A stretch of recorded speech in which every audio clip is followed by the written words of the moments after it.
Hello मेरे प्यारे भाइयों और उनकी बहनों, कैसे हो आप सभी। मेरा नाम है आकांश आत्रे और आज हम अपना क्लास 10th हिस्ट्री का आपका चैप्टर नंबर 3 जो कि है द नेशनलिज्म इन इंडिया उसको फर्दर प्रोसीड करेंगे। इस वीडियो में आज हम इसका नॉन कोऑपरेशन मूवमेंट पढ़ेंगे जो कि लिंक्ड है आपके पिछले टॉपिक से, रोलेट एक्ट से, जलियांवाला बाग से, या फिर वो मार्शल लॉ या फिर वो खिलाफत मूवमेंट हो, इन सभी से लिंक्ड है। इससे पहले की जो वीडियो थी वो मोस्ट इंपोर्टेंट वीडियो थी, अगर आपने अब तक वो नहीं देखी तो उसको जाकर देखिए या खुद से पढ़ लीजिए। तो चलिए मैं मिलता हूँ आपको बाद में। तो चलिए देखते हैं आज का जो हमारा टॉपिक है why non cooperation. Non cooperation का मतलब, नॉन कोऑपरेशन का मतलब जैसे कि आप जानते ही हो असहयोग। अब इस हेडिंग जो है आपकी वो है कि असहयोग ही क्यों, आखिर असहयोग ही क्यों। अब आपके शायद ये समझ में नहीं आ रहा होगा क्योंकि आपने रोलेट एक्ट अब तक नहीं पढ़ा है ना। हाँ, तो पहले रोलेट एक्ट पढ़ना बहुत ज़रूरी है, उसके बाद जलियांवाला बाग, उसके बाद मार्शल लॉ, उसके बाद आपका खिलाफत मूवमेंट।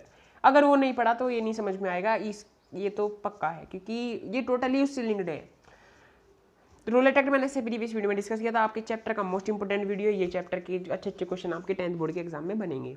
रोलेट एक्ट क्या था? रोलेट एक्ट मैंने आपको पूरी प्रीवियस वीडियो में डिस्कस किया है, मेरी अब तक की वो सबसे बड़ी लेंथ में वीडियो थी। रोलेट एक्ट एक तरह से गवर्नमेंट को एनॉर्मस पावर प्रोवाइड करा देता था जिससे वो पॉलिटिकल एक्टिविस्ट पर रिप्रेस कर सकते थे, उनका दमन कर सकते थे, और किसी को भी जो विद्रोह प्रोटेस्ट दिखा रहा है उसको जेल में डाल सकते थे बिना किसी 2 साल के सुनवाई के। उसके बाद 6 अप्रैल को गांधी जी एक हड़ताल शुरू करते हैं इस अनजस्ट लॉ के खिलाफ। उसके बाद 10 अप्रैल को एक पीसफुल प्रोटेस्ट में गोलियां चला दी जाती हैं। उसके बाद हमारे जो इंडियंस थे वो भड़क जाते हैं, फिर उनके post office, bank, railway station सभी पर तोड़फोड़ मचाना शुरू कर देते हैं। उसके बाद आपका फेमस इंसिडेंट होता है, मैं थोड़ा जल्दी इसलिए बोल रहा हूँ क्योंकि ये सब पढ़ा हुआ है, रिवीजन करा रहा हूँ ताकि आपके नॉन कोऑपरेशन मूवमेंट समझ में आए क्योंकि आपने तब तक पढ़ा नहीं। 13 अप्रैल 1919 को क्या हुआ था? जलियांवाला बाग हुआ, इंसिडेंट हुआ था आपका। उसमें एक बैसाखी फेयर में, बैसाखी फेयर में, जो कि पंजाबियों का त्यौहार होता है, अगर आप में से कोई देख रहा होगा आप जानते होंगे आप बैसाखी होती क्या। बैसाखी के फेयर में चूँकि जलियांवाला बाग चारों तरफ से एक क्लोज्ड एक तरह से रीजन था जहाँ पर एंट्री और एग्जिट पॉइंट एक ही था, ठीक है। वहाँ पर क्या हुआ, वहाँ पर उस दिन बैसाखी फेयर में अलग अलग गांव से लोग मेले में इकट्ठे हुए थे बैसाखी फेयर को मनाने के लिए। कुछ लोग वहाँ पर अपना प्रोटेस्ट भी जाहिर करने के लिए आए थे। कुछ लोग किसके खिलाफ? अनजस्ट लॉ के खिलाफ, मार्शल लॉ के खिलाफ, क्योंकि मार्शल लॉ इम्पोज हो चुका था, एक तरह से कर्फ्यू लगा दिया गया था, जनरल डायर को कमांड दे दी गई थी 10 अप्रैल के बाद। कुछ लोग गांव के बाहर होने के कारण, शहर से बाहर होने के कारण नहीं जानते थे कि मार्शल लॉ इम्पोज हो गया, इसलिए जनरल डायर वहाँ पर आते हैं उस रीजन में, ब्लॉक द एग्जिट पॉइंट्स, और वो एग्जिट पॉइंट बंद कर वहाँ पर गोली चला देते हैं। उसके बाद गांधी जी इस ऑपरेशन को वापस ले लेते हैं क्योंकि वायलेंट हो गया था। उसके बाद वो खिलाफत इशू उठाते हैं क्योंकि जो खलीफा थे उनकी हार्श ट्रीटी ऑफ वियना, उनको लग रहा था कि ओटोमन एम्पर आप पर थोप देगा एक तरह से। तो 1919 में मार्च में कलकत्ता में, मुंबई में खिलाफत कमेटी बनाई जाती है। आपके एक सेकंड शायद मैं देख लूँ, बॉम्बे, मुंबई में मार्च में जिसके लीडर्स होते हैं मौलाना शौकत अली। तो खिलाफत भी जो मुस्लिम लीडर्स थे वो भी ब्रिटिशर्स से नाराज़ थे और इंडियंस भी नाराज़ थे, क्या नाम, जलियांवाला बाग इंसिडेंट के कारण से। तो गांधी जी ने सोचा कि अब सभी मुस्लिम और हिंदू को इकट्ठा होकर इसके खिलाफ, रोलेट एक्ट अनजस्ट लॉ के खिलाफ कुछ कदम उठाने चाहिए। तो इसलिए उन्होंने कहा कि अब एक नए मूवमेंट की जरूरत है। मैं वो नया मूवमेंट क्या है? Non cooperation. देखिए 4 मिनट तो इसका आपकी रिवीजन में चले गई। यार कुछ लोग कहते हैं कि 4 मिनट में टॉपिक एक्सप्लेन कर दीजिए, तो इसलिए मैं तो नहीं कर सकता। जहाँ पर आपको 4 मिनट में टॉपिक एक्सप्लेन किया जा रहा हो आप प्लीज़ वहाँ पर जाके देख सकते हो वीडियो, ठीक है ना। तो हाँ, अब आप एनसीईआरटी की बुक ले लीजिए, शायद अब तक आपने ले लीजिए, और साथ में एक पेंसिल को मूवमेंट में डालना, लिखने के लिए से यूज़ करना, ठीक है। तो वाई नॉन कोऑपरेशन आप शुरू करते हैं। अब आपके समझ में आया ना नॉन कोऑपरेशन ही क्यों। अब गांधी जी इस क्या नाम, रोलेट एक्ट या फिर ब्रिटिशर्स हमें जब एक साथ लाए थे उन सभी के खिलाफ, तो कुछ और मूवमेंट भी चला सकते थे, उन्होंने नॉन कोऑपरेशन ही क्यों चुना, अब वो हम पढ़ेंगे।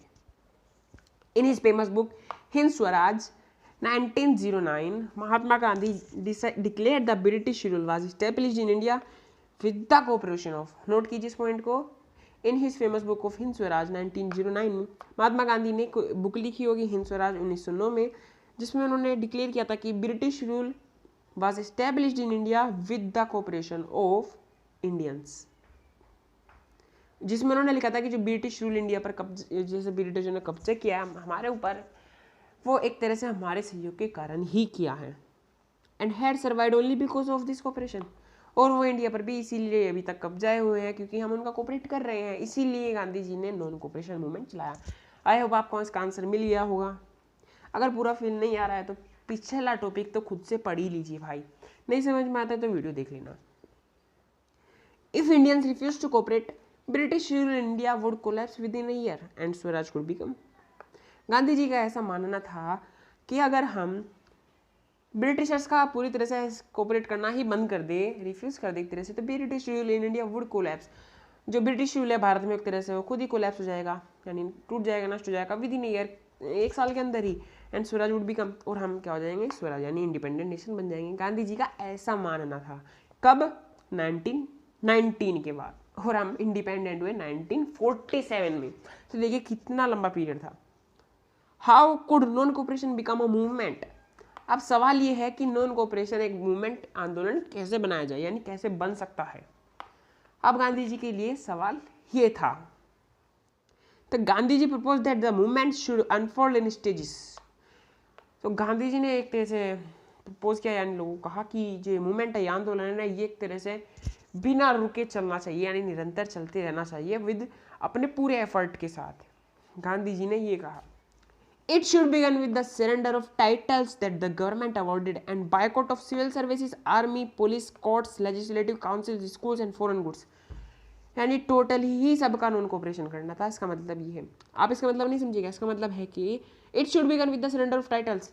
गांधी जी आंदोलन को शुरू कहाँ से करना चाहते थे? वो कह रहे थे कि ये शुरुआत इसकी वहाँ से होगी कि हमें जो भी गवर्नमेंट ने हमें सर्विसेज प्रोवाइड किया है, हमारे लिए कुछ हमें चीज़ें दी है, वैसे कुछ ज़्यादा ही उन्होंने अच्छा से मालिक किया नहीं था। अगर कुछ थोड़ा बहुत भी किया हुआ है, जैसे कि हमारे सिविल सर्विसेज में जो थे, यानी जो उस समय नौकरी करते थे सरकार की, वे जो लोग थे, आर्मी थी, पुलिस थी, कोर्ट्स थे, लेजिस्लेटिव काउंसिल थे, उन सभी को आप देख सकते हो कि ये सभी गवर्नमेंट से रिलेटेड काम है। तो इन सभी को सबसे पहले इन सभी को बाइकआउट करना चाहिए ब्रिटिश के खिलाफ, यानी बहिष्कार इन चीज़ों का सबसे पहले होना चाहिए, फॉरेन गुड्स।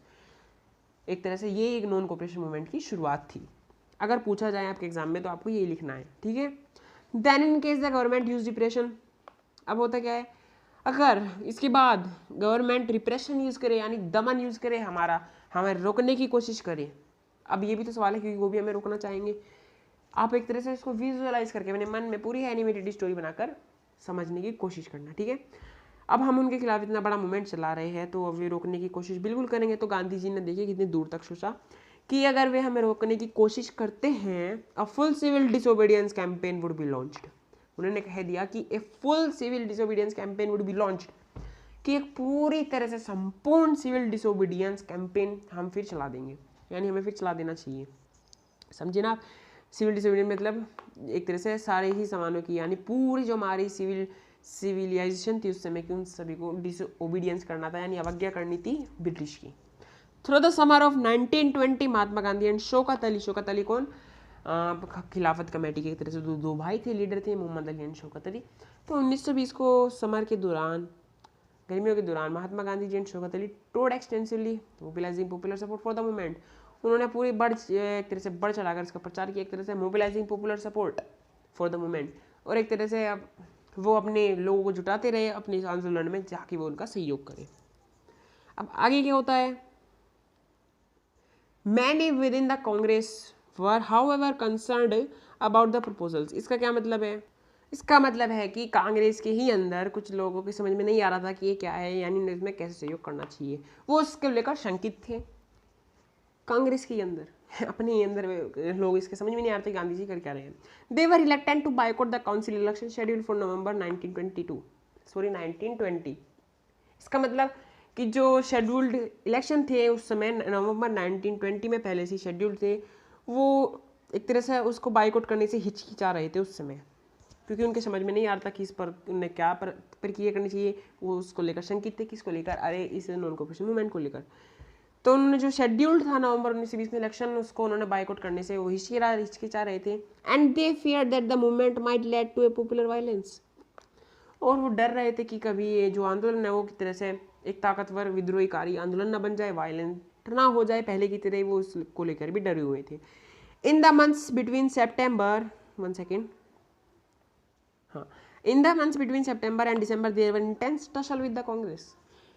सितंबर और दिसंबर के बीच के महीनों में वहाँ पर खूब खींचातानी रही कांग्रेस के अंदर, क्योंकि उन्हें नहीं समझ में आ रहा था कि करना क्या है शुरुआत में। For a while there seemed no meeting point between the supporters and the opponents of the movement.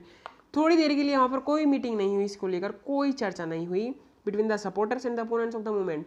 जो इसके सपोर्ट में थे और जो इसके अपोनेंट थे यानी विपक्षी दल में थे, उनके कोई मीटिंग उनको लेकर नहीं हुई आगे करना क्या है। Finally at the Congress session at Nagpur in December 1920, देखिए ये इलेक्शनों के बाद की डेट है, नवंबर 1920 के बाद की डेट। नागपुर को इन दिसंबर 1920 में कांग्रेस सेशन में a compromise was worked out, the non cooperation programme was adopted. एक समझौता हुआ और एक तरह से जो आपका ये नॉन कोऑपरेशन मूवमेंट था उस पर पूरी तरह से मोहर लगा दी गई कि अब हम इस पर पूरी तरह से सहयोग करेंगे। यानी इस मीटिंग में उनके समझ में आ गया था ही नॉन कोऑपरेशन मूवमेंट है क्या। तकरीबन 1 साल से लोगों को समझ में नहीं लगा, आप समझ सकते हो। अब आगे क्या होता है, how did the movement unfold, अब ये मूवमेंट आगे कैसे बढ़ा और हु पार्टिसिपेटेड इन इट, इसमें किन किन लोगों ने हिस्सा लिया।